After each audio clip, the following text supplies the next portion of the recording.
Hi everyone, welcome back to my channel BSc with NEET. This is Aryan and I am currently second year BSc student and also a NEET aspirant of NEET 2024, and I am doing BSc from a Open University.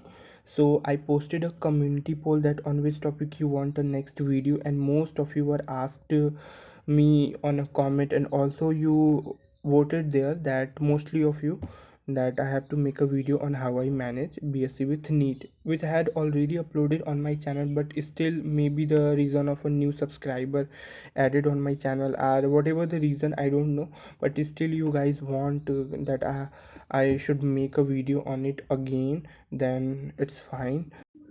तो मैं BSc open university से कर रहा हूँ, जिसमें कि regular classes attend नहीं करने होते हैं।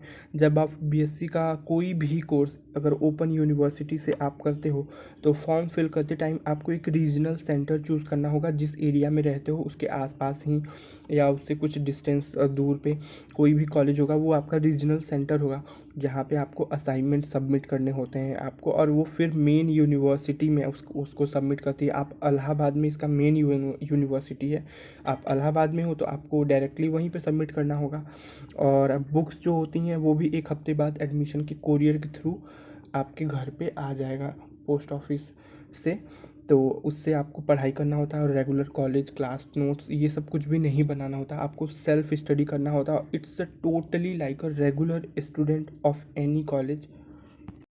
तो ओपन यूनिवर्सिटी में ये है कि आपको रेगुलर कॉलेज नहीं जाना होता है, ना ही कोई क्लास नोट्स बनाने होते हैं, तो फिर कोई भी चीज़ ज़्यादा प्रेशर नहीं होता मैनेज करने का। आपको सिर्फ एग्ज़ाम के टाइम पढ़ना होता है। आप चाहो तो थोड़ा थोड़ा करके स्टार्टिंग से ही पढ़ना स्टार्ट कर दो, या फिर एग्ज़ाम के 1 महीने पहले, जो कि मैं करता हूँ, एग्ज़ाम के 1 महीने पहले ही पढ़ना स्टार्ट करता हूँ।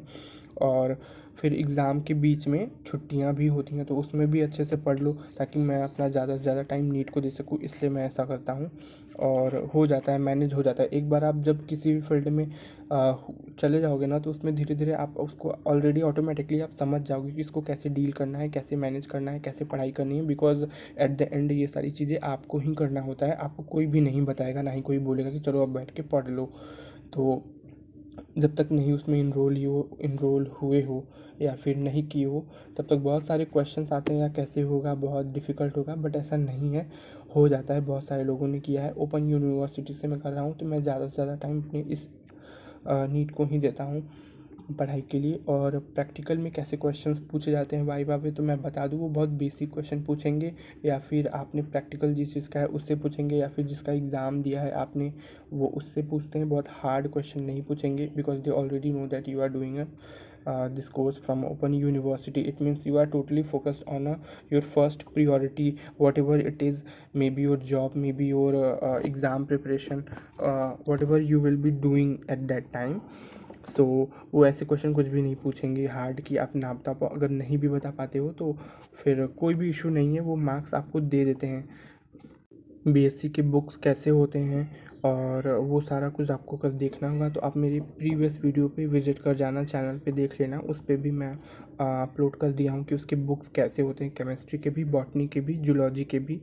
तो जो पुराने होंगे उनको पता होगा कि मैं जो है subject botany, chemistry, zoology choose किया हूँ अपनी बीएससी के लिए, जो कि ताकि नीट से बहुत ज़्यादा डिफरेंट ना हो।